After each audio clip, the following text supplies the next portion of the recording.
Shalom Bapak Ibu dikasih Tuhan. Saudara, kita masih berbicara tentang ketaatan mendatangkan kemenangan bagian kedua. Di minggu yang lalu kita sudah berbicara tentang hal ini, bahwa ketaatan seseorang kepada Tuhan itu akan mendatangkan kemenangan-kemenangan dalam kehidupan mereka. Dan kita berbicara dari Samuel dan kita membahas seorang tokoh bernama Daud. Ada 3 poin minggu lalu yang sudah kita bicarakan, bagaimana ketaatan itu mendatangkan kemenangan dalam kehidupan seseorang. Kalau saudara ingat, baik saudara yang mengikuti ibadah live streaming atau juga yang beribadah langsung di tempat ini, ada 3 poin yang sampaikan. Yang pertama, saudaraku, bagaimana orang-orang taat itu bisa memperoleh kemenangannya ketika mereka berani tampil beda di dalam imannya daripada yang lain. Ketika mereka berani tampil beda. Nah, Daud saudara, dia berani tampil beda. Ketika dia sampai ke medan perang itu, lalu Alkitab berkata demikian, dia mendengar prajurit orang Filistin itu yang bernama Goliat itu mengolok-olok bahkan menghina, merendahkan, mengata-ngatai pasukan atau barisan umat Allah itu, orang Israel itu. Dia langsung bereaksi. Dia langsung tampil ke depan. Dan dia berkata demikian, siapa manusia yang tidak bersunat ini? Sehingga orang ini berani-beraninya menghina pasukan umat Allah Israel ini. Siapa manusia ini? Saudara, kenapa kita katakan dia berani tampil beda? Karena bangsa Israel, Raja Saul ada di sana dengan sepasukannya, telah berhari-hari ada di situ. Dan tidak satu pun yang berani dari mereka tampil menghadapi Goliat ini. Tidak ada. Ketika Goliat tampil ke depan dan mengolok-olok umat Tuhan, Alkitab berkata pasukan Israel semua ketakutan termasuk Raja Saul. Dan tidak ada yang berani maju untuk menantang Goliat itu, tidak ada. Tapi ketika Daud sampai di sana, yang adalah manusia yang kurang diperhitungkan itu karena kurang memenuhi kriteria, dia menunjukkan sikap yang berbeda oleh karena imannya kepada Tuhan. Dia menunjukkan sikap yang berbeda. Dia berkata, siapa orang yang tidak bersunat ini? Minggu lalu saya sudah jelaskan, ketika dia menyebut orang yang tidak bersunat, sebenarnya dia sedang mengingatkan. Dia sedang mengingatkan dirinya dan semua pasukan itu bahwa mereka itu orang-orang bersunat. Emang kalau bersunat kenapa? Saudara, secara khusus di perjanjian lama, sunat bagi bangsa Israel itu adalah tanda kepemilikan Allah atas umat ini. Setiap orang yang sudah disunat itu merupakan tanda di mana orang ini milik Allah. Kalau orang ini milik Allah, berarti Allah yang berjaga atas mereka. Allah yang melindungi hidup mereka. Dan Daud sebut itu. Ketika dikatakan orang tidak bersunat ini, artinya orang yang tidak jelas Tuhannya ini. Kok berani-beraninya menghina pasukan Israel ini, di mana Allahnya benar-benar hidup. Dan saudaraku, keberaniannya untuk tampil beda itu mendatangkan kemenangan bukan hanya bagi dia, tapi bangsa Israel juga. Nah, kemudian yang kedua, saudara, selain daripada dia berani tampil beda, dia juga menang atas kritikan dan pujian. Kenapa saya katakan dia menang atas kritikan dan pujian? Karena ketika dia mau maju menghadapi prajurit orang Filistin itu, yang duluan mengkritik dan melarang dia adalah abangnya. Karena 3 abangnya Daud ini prajurit Saul, ikut ke medan perang pada waktu itu. Abang tertuanya namanya Eliab langsung kritik Daud, langsung berkata demikian, ngapain kamu sampai ke sini? Aku tahu kejahatan hatimu. Aku tahu sifat pemberanimu. Kau datang ke sini, kambing domba yang 2-3 ekor itu kamu titip ke siapa? Kamu tidak bertanggung jawab, lari dari tanggung jawab, kira-kira begitu. Tapi Alkitab berkata demikian, Daud tidak meladeni abangnya itu. dia berpaling dari abangnya lalu menemui orang lain untuk menanyakan hal yang sama. Artinya dia tidak hiraukan kritikan itu. Saudara, bukankah hari-hari ini ada banyak juga orang yang suka mengkritik ketika saudara mau maju di dalam Tuhan, menyatakan iman saudara? Halo. Bahkan kritikan itu tidak berhenti sampai di abangnya itu, tidak.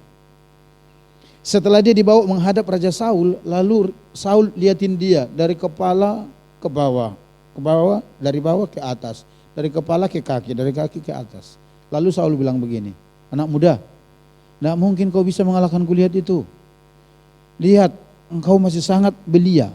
Sementara Goliat itu sudah prajurit dari masa mudanya. Jadi tidak mungkin kau bisa mengalahkan dia. Kau kecil, sementara dia ukuran badannya hampir 3 meter, kurang sedikit 3 meter. Itu sebabnya sering disebut dia sebagai raksasa. Iya. Selain dari Eliab, Saul juga mengkritik dia. Tapi dia tidak peduli dengan itu. Dia tetap maju dengan imannya. Lalu ketika dia maju dengan imannya, saudara, dia mengalami kemenangan.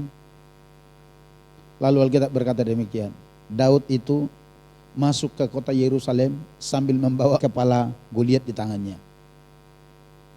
Kemudian untuk menyambut mereka, keluarlah para penari-penari, perempuan-perempuan penari yang ada di Yerusalem, menyambut mereka pulang dari medan perang.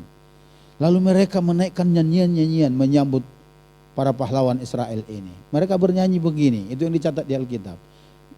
Saul mengalahkan beribu-ribu, tetapi Daud mengalahkan berlaksa-laksa. Pujian bertubi-tubi datang kepada Daud.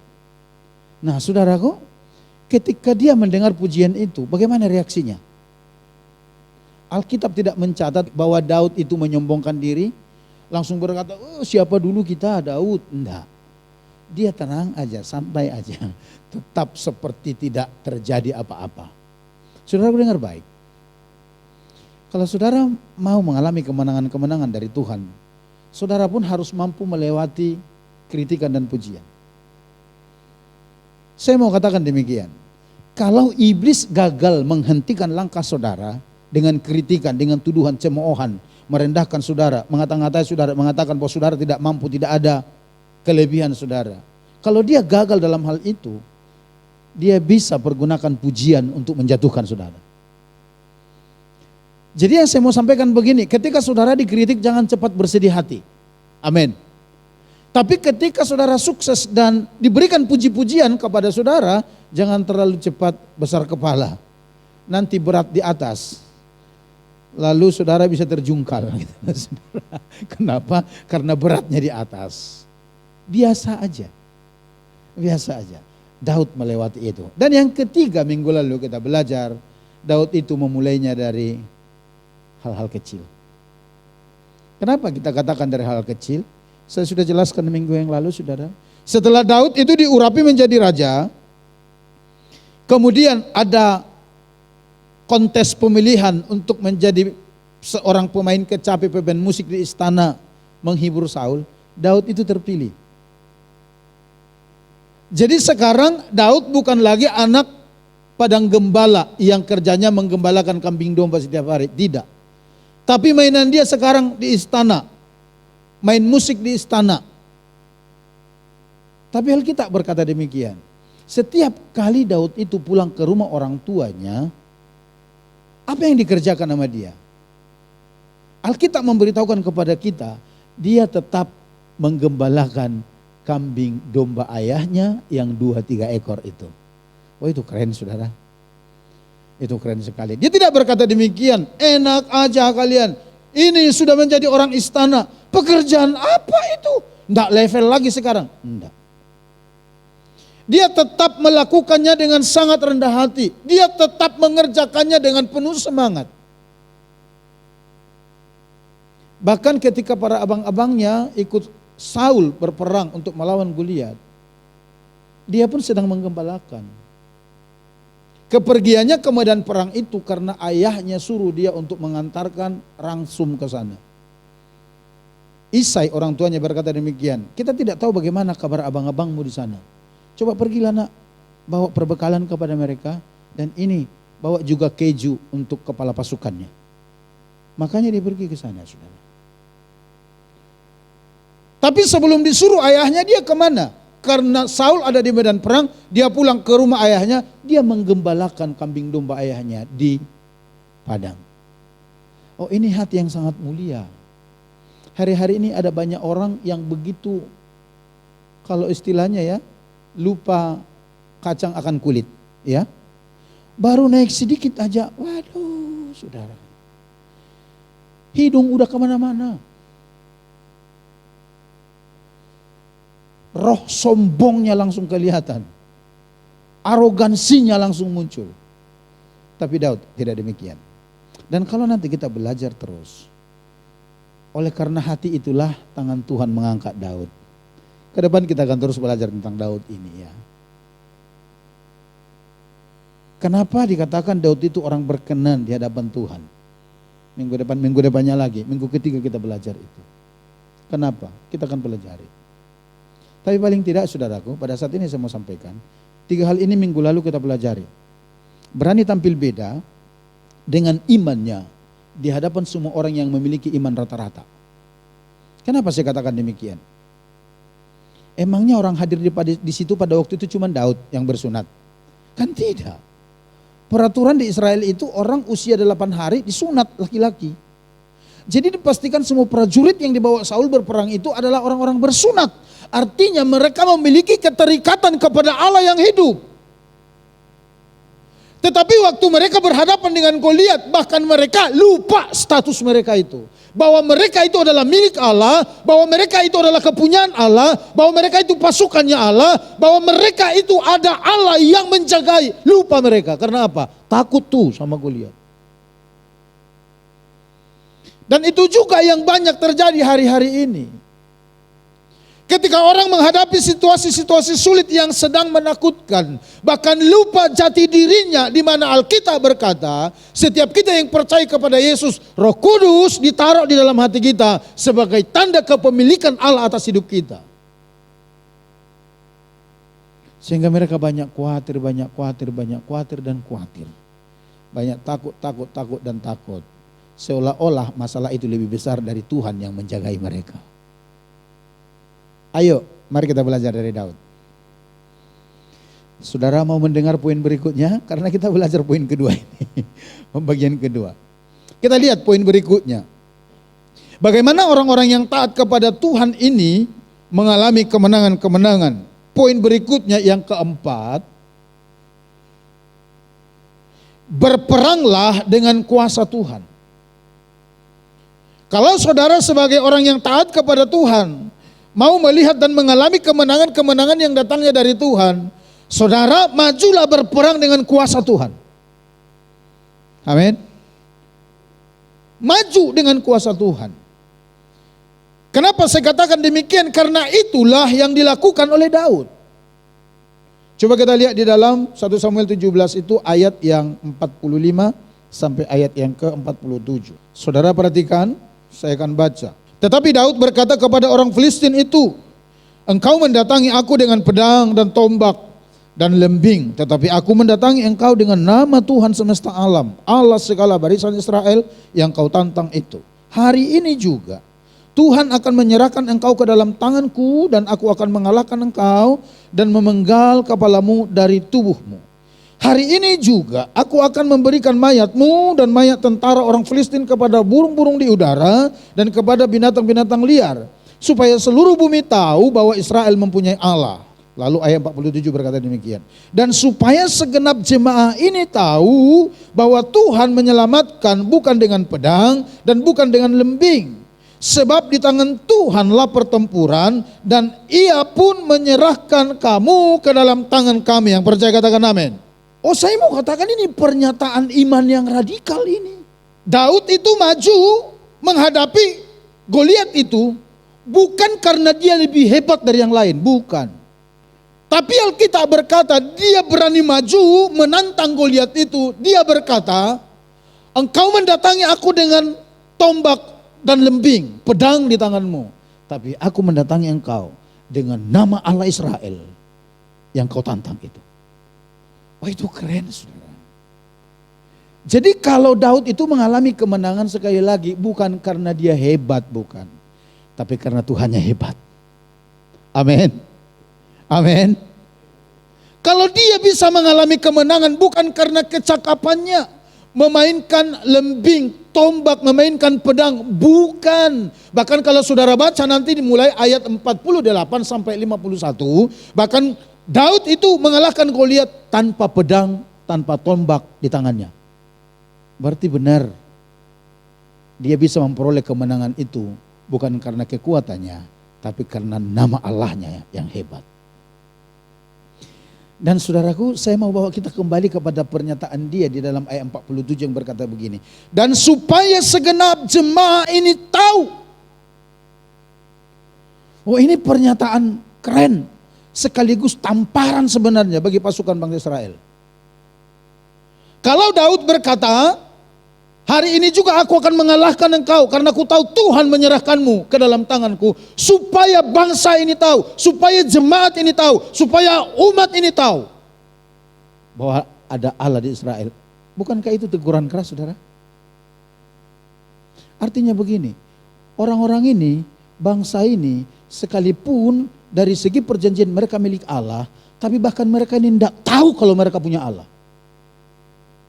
Ngerti tidak, saudara? Saudara bingung? Pernyataan Daud itu menampar orang Israel. Supaya orang ini tahu bahwa ada Allah di Israel. Artinya apa? Selama ini ngapain kalian? Ada Allah yang menyertai engkau. Ada Allah yang bersama-sama denganmu. Ada Tuhanmu yang sanggup membela engkau. Tapi kenapa engkau tidak mau maju? Kau biarkan orang itu menghina nama Tuhan. Kira-kira begitu. Saudara ngerti? Itu teguran keras.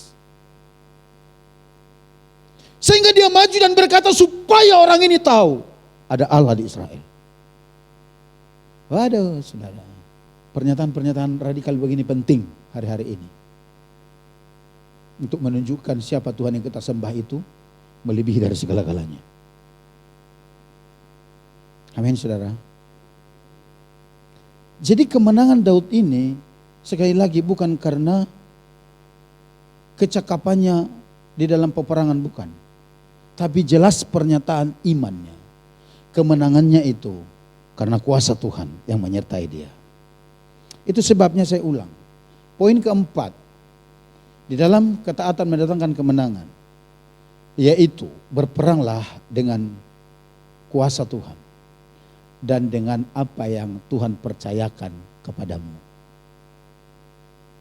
Kenapa saya berkata dengan apa yang Tuhan percayakan kepadamu? Coba kita lihat di dalam ayat yang ke-38 sampai 39 1 Samuel pasal yang ke-17. 1 Samuel 17 ayat 38-39 berkata demikian. Lalu Saul mengenakan baju perangnya kepada Daud, ditaruhnya ketopong tembaga di kepalanya dan dikenakannya baju jirah kepadanya. Lalu Daud mengikatkan pedangnya di luar baju perangnya. Kemudian ia berikhtiar berjalan sebab belum pernah dicobanya. Maka berkatalah Daud kepada Saul, aku tidak dapat berjalan dengan memakai ini, sebab belum pernah aku mencobanya. Kemudian ia menanggalkannya. Ketika Saul gagal menghentikan langkah Daud untuk menghadapi Goliat, akhirnya dia menyerah. Nanti baca ayat-ayat sebelumnya. Sebelum ayat yang ke-38 itu. Akhirnya berkata begini, ya udah anak muda kalau begitu silakan maju, biarlah Tuhan yang menyertai engkau. Tapi, ada tapinya. Biarlah engkau pergunakan baju perangku ini. Ini tombak, ini perisai, tameng, ini pedang. Ini ketopong, ketopong itu tudung di kepala, menutupi kepala. Ini baju jirah. Saya tidak tahu apakah itu anti pedang, anti tombak, anti lembing, atau apa. Kalau sekarang mungkin anti peluru. Saya tidak tahu, saudara. Tetapi itu pakaian perang Saul yang biasa dipakai sama dia. Nah, dia coba mau pakaikan kepada Daud ketika Daud benar-benar oleh imannya mau memerangi Goliat. Sempat sih dipakai, saudara. Tapi saudara bayangkan, Alkitab berkata begini, Saul itu adalah orang paling tinggi di Israel. Ketika memilih raja, memilih Saul itu, firman Tuhan memberitahukan kepada kita, manusia tertinggi yang ada di Israel cuman sampai sebahunya Saul. Cuma sampai segininya. Itu salah satu kriteria kenapa Tuhan pilih dia. Dia berpenampilan atau sosoknya itu benar-benar sosok prajurit gitu loh. Cuman sebahu Saul, semua orang yang ada di Israel. Jadi dia manusia paling tinggi di Israel, paling besar. Tentu baju perangnya besar, betul? Betul ya? Lalu sekarang muncul anak kecil. Loh, Daud itu kecil. Masih sangat belia kata Alkitab. Kenapa dia tidak diikutkan oleh ayahnya ketika pemilihan terjadi di rumah mereka untuk menjadi raja pengganti Saul itu? Karena Daud ini tidak masuk kriteria. Dia jauh lebih kecil dari saudara-saudaranya yang menjadi prajuritnya Saul itu. Nah, sekarang orang kecil ini oleh imannya kepada Tuhan maju ke depan mau melawan Goliat, dan Saul katakan demikian, pakai baju perangku ini. Orang terbesar di Israel dan orang yang kecil, gimana cara pakai bajunya? Bisa saudara bayangkan enggak? Di Saul mungkin bajunya itu lengannya gantung kayak saya ini mungkin ya. Tapi kalau Daud yang pakai itu lebih sampai ke sini. Karena apa? Dia jauh lebih kecil dari Saul. Peralatan itu canggih, baju itu keren. Tetapi Daud tidak mau memakainya. Kenapa? Cara dia menolak sangat halus, dia katakan demikian, Tuanku Raja, aku tidak biasa pakai ini. Nanti kalau Bapak Ibu baca ayat-ayat sebelumnya, diutarakan kepada Saul. Ketika Saul meragukan dia, tidak mungkin anak muda bisa mengalahkan dia. Tidak mungkin kau bisa mengalahkan dia. Terus jawaban Daud, tahu kepada Saul itu apa? Dia bilang begini, Tuanku Raja, hambamu ini biasa menggembalakan kambing domba ayah hambamu ini di padang. Dan kerap kali binatang buas datang untuk menerkam kawanan ternak itu. Di antaranya singa dan beruang.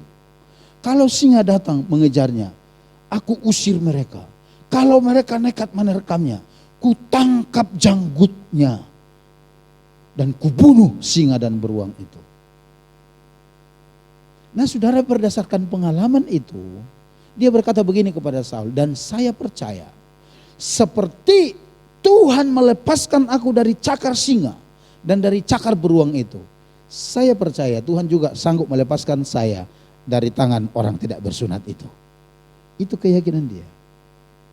Jadi saudara, ketika dipakaikan kepada dia pakaian Saul itu, dan dia berkata, aku tidak biasa, aku tidak pernah pakai ini.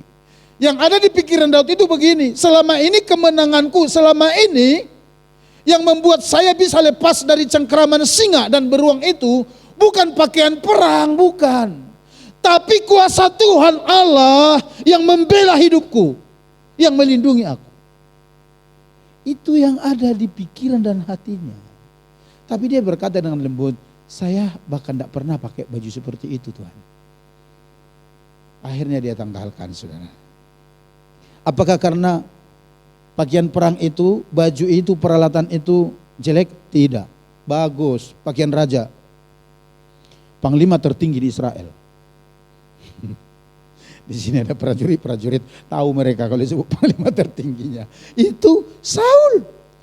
Bajunya pasti paling keren, perlengkapannya pasti yang terkeren.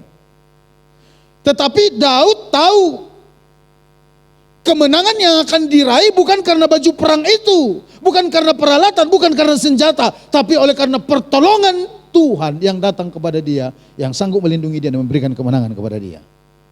Amin. Akhirnya ditanggalkan itu, saudara. Saudaraku, memang kalau direnungkan agak geli-geli sedikit. Kenapa?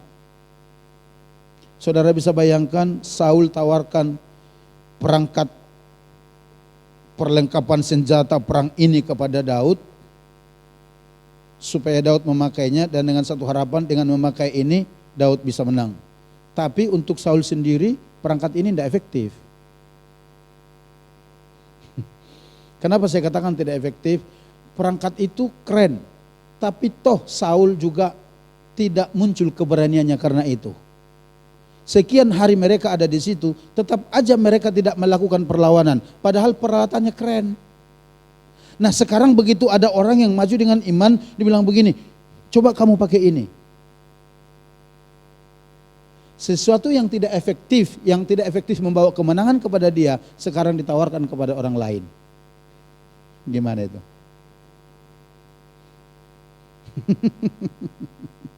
Saudara, ya sekalipun mungkin motivasinya bagus, tapi saya mau katakan demikian, hal yang seperti itu sering kita jumpai hari-hari ini. Ya enggak? Ketika kita mau melayani Tuhan dengan sungguh-sungguh, orang berkata demikian, udahlah mengikut Tuhan biasa-biasa aja, nggak usah radikal. Ya kalau kamu pun melayani Tuhan dengan sungguh-sungguh, maunya kamu begini.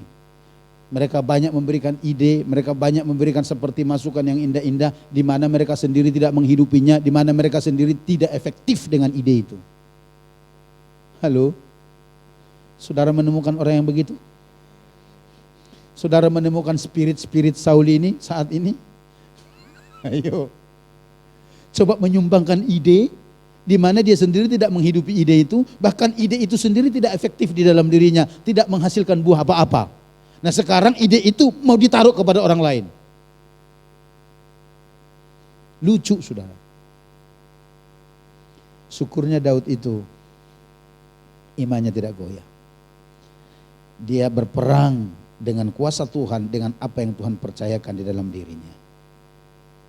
Saudaraku, saya mau katakan demikian. Kalau Tuhan menyuruh saudara melakukan sesuatu, majulah dengan iman bersama dengan Tuhan. Kalau itu peperangan rohani, berperanglah dengan kuasa Tuhan. Kalau itu pekerjaan-pekerjaan yang Tuhan suruh kita kerjakan, kerjakanlah dengan iman kepada Tuhan. Dan juga dengan apa yang ada pada saudara. Saudara tidak perlu iri. Saudara tidak perlu merasa down karena melihat yang dimiliki orang lain lebih hebat daripada apa yang saudara miliki. Tapi maju aja dengan apa yang sedang Tuhan percayakan dalam dirimu saat ini. Karena dengan itu saudara akan berkemenangan di dalam Tuhan. Amin. Bukan masalah peralatan perang sekarang. Bukan. Karena ternyata peralatan perang mereka canggih yang dimiliki oleh Saul, tapi mereka tidak menghasilkan kemenangan. Tapi perhatikan, Alkitab berkata, Daud mendatangi Goliat itu hanya dengan tongkat dan ketapel. Ya bahasa kita mungkin ketapel, bahasa di sana umban dikatakan Alkitab. Dan 5 butir batu yang ada di kantong gembalanya itu. Hanya dengan itu. Itu sebabnya ketika dia datang menghampiri, mendekati Goliat itu, Goliat berkata begini, "Hui, apa kau pikir aku ini anjing? Kau datangi aku dengan tongkat." Karena cuma dengan tongkat gembalanya itu Daud datang. Tapi Daud berkata demikian, "Engkau mendatangi aku dengan tombak, lembing, pedang, lengkap peralatanmu. Tapi aku mendatangi engkau dengan nama Allah Israel yang menjadikan langit dan bumi, dan yang akan memberikan engkau ke dalam tanganku hari ini." Amin. Jadi bukan masalah peralatannya, bukan. Itu hanya nomor sekian. Daud boleh maju hanya dengan tongkat. Tapi ketika tongkat itu ada di dalam tangan Tuhan, itu akan jadi hebat. Amin.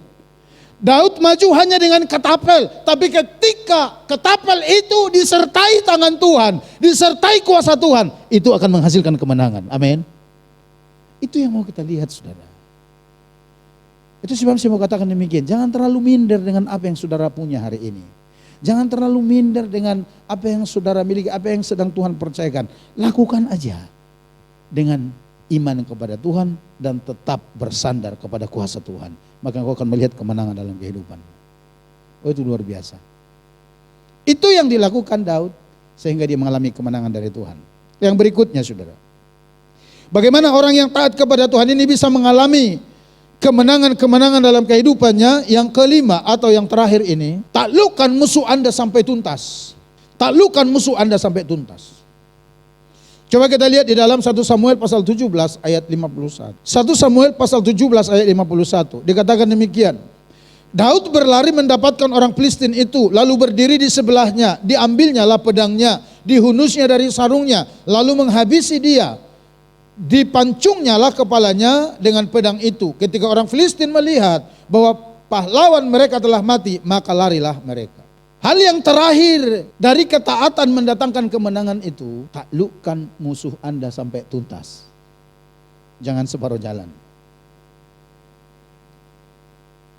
Ketika Daud mengumban atau mengketapel itu Goliat, Alkitab berkata Goliat tersungkur. Amin ya. Goliat tersungkur. Apakah Daud langsung pulang, langsung berpesta? Langsung, hore, hore, kita menang. Dia sudah kalah, dia sudah tersungkur. Begitu? Tidak. Alkitab berkata dia berlari, ditemui itu Goliat, lalu diambil itu pedangnya, dihunus, dipancung kepala Goliat. Artinya apa? Dia pastikan Goliat ini mati dan tidak akan bangkit yang bisa melawan mereka di kemudian hari. Dipastikan. Sama Daud. Dan saudara boleh baca Alkitab, bahkan tentara orang Palestina ketika melihat Goliat itu jatuh tersungkur, mereka tidak lari. Para pasukan orang Palestina masih ada di situ. Kenapa? Ini pikiran saya, tafsiran saya berkata begini. Mungkin saja mereka berpikir bahwa Goliat ini jatuh hanya pingsan. Dan mereka masih dengan penuh pengharapan, mengharapkan Goliat ini bangkit lagi dan mengadakan perlawanan kepada Daud. Kenapa begitu? Karena peperangan pada waktu itu sekalipun one by one, itu mempertaruhkan negara. Perjanjian mereka itu begini, kalau Daud kalah, semua orang Israel akan menjadi hamba orang Palestina. Tapi kalau Goliat kalah, semua orang Palestina akan menjadi hamba orang Israel. Jadi sekalipun one by one pertarungannya, tapi dampaknya itu negara yang dipertaruhkan. Itu sebabnya ketika Goliat jatuh tersungkur, mereka tidak langsung kabur. Mereka masih di situ, masih menunggu, masih melihat, masih berharap bahwa Goliat ini bisa bangkit lagi dan mengalahkan Daud. Tapi apakah Daud biarkan begitu aja? Tidak. Dia berlari, ditemui itu Goliat, diambil pedangnya, dihunus, dipancung itu kepala Goliat dan diangkat kepalanya, kata Alkitab. Ketika orang Palestina melihat itu, baru mereka lari kocar-kacir. Dan Alkitab berkata, baru pasukan orang Israel mengejar pasukan orang Palestina. Tapi sebelum kepala Goliat pisah dari tubuhnya, tentara orang Israel bahkan masih tenang di tempatnya, orang Palestina juga masih tenang di tempatnya.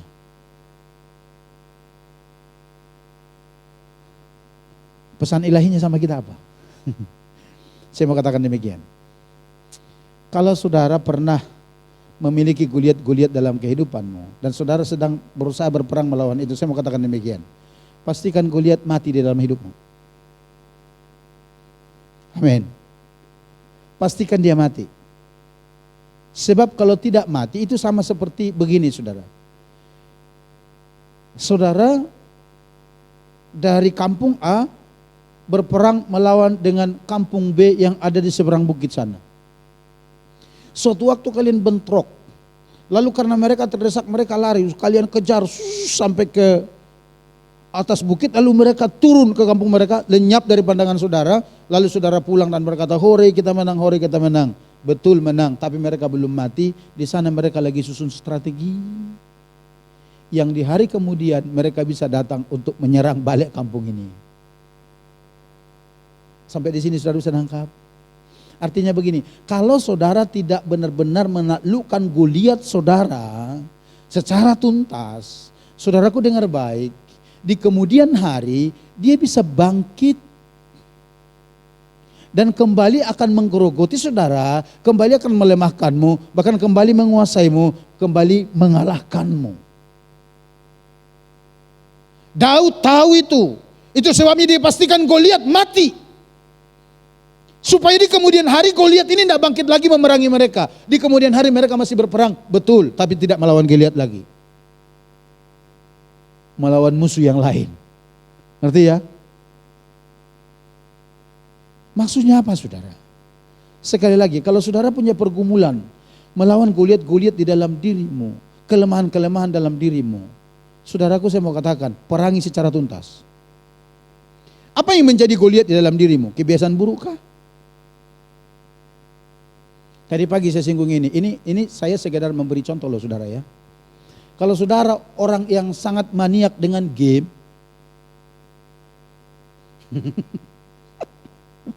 apakah orang salah main game? Tidak salah-salah amat juga.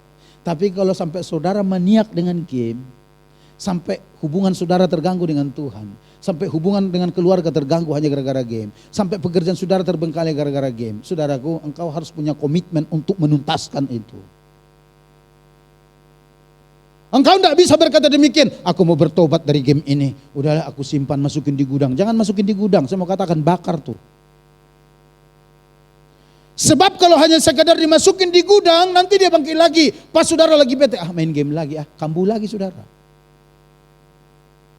Ngerti maksudnya? Halo. Kalau yang menjadi goliatmu pornografi, kau harus berani putuskan hubungan dengan itu. Supaya di kemudian hari dia tidak bangkit lagi. Menggerogoti hidupmu dan menjatuhkanmu lagi. Punya komitmen lah. Supaya pertumbuhan rohanimu itu benar-benar ada di dalam kemenangan.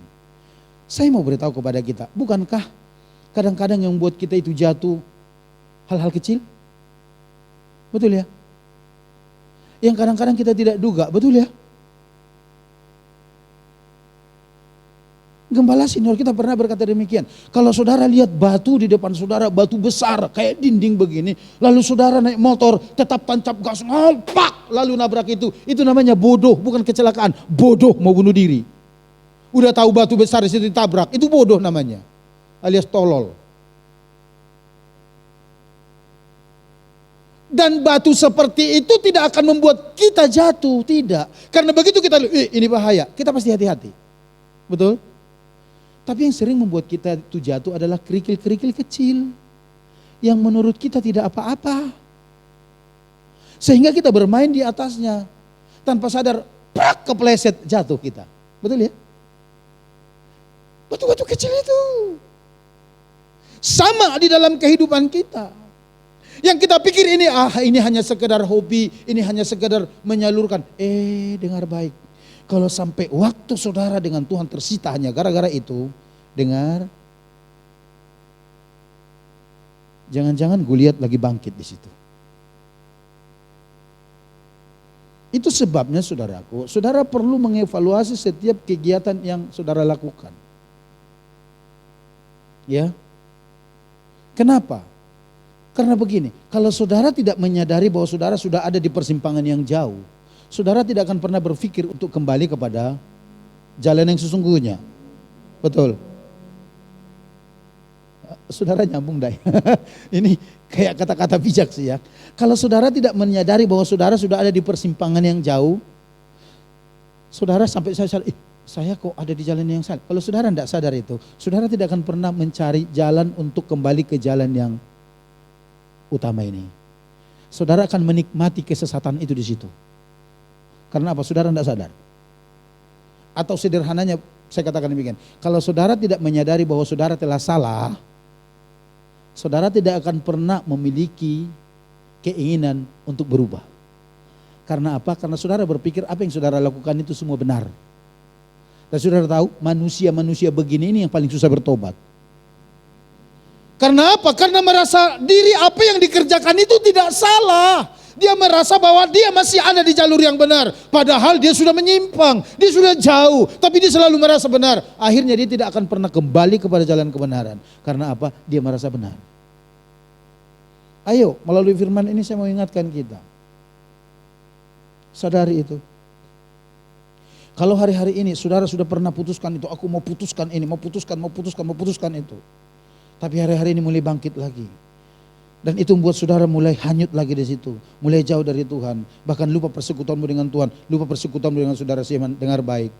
Jangan-jangan Goliatnya itu tidak mati. Jangan-jangan Goliatnya itu hanya pingsan. Sehingga dia bisa bangkit lagi. Bagaimana cara membunuhnya? Miliki komitmen. Ketika saudara tahu bahwa itu akan muncul, saudara harus aku punya komitmen tidak akan kembali kepadamu. Jangan berikan kesempatan kepadanya. Itu kata Alkitab. Amin saudara. Dan saudaraku saya percaya, seberat apa hidup kita, seberat apa persoalan kita, ketika kita masih mau datang kepada Tuhan, Tuhan sanggup pulihkan kita. Amin. Amin. Itu sebab saya mau katakan malam ini. Kalau engkau mau dipulihkan dan mengalami berkemenangan dalam Tuhan, dengar baik. Sadari bahwa engkau terlibat di dalam hal-hal itu. Yang kedua, akui bahwa memang begitulah keadaannya sekarang. Yang ketiga, datanglah minta ampun kepada Tuhan dan bertobatlah. Mintalah Roh Kudus memulihkan hidupmu. Maka saya percaya Tuhan pasti pulihkan engkau dan kemenangan ada di pihakmu. Yang percaya katakan amin.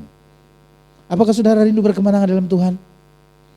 Ayo yang poin keempat dan kelima ini, biar ini menjadi bagian dalam kehidupan kita. Berperanglah dengan kuasa Tuhan, dengan iman dan dengan apa yang Tuhan percayakan pada kita, bukan pada orang lain. Dan yang terakhir, tuntaskan musuh kita sampai selesai. Jangan berhenti di tengah jalan supaya mereka tidak bangkit. Miliki komitmen untuk terus berkemenangan atas hal itu. Tentu bukan karena kekuatan seperti Daud, bukan karena kekuatannya, bukan karena kekuatan kita, tapi karena dia percaya kekuatan Tuhanlah yang sanggup memberikan kemenangan itu.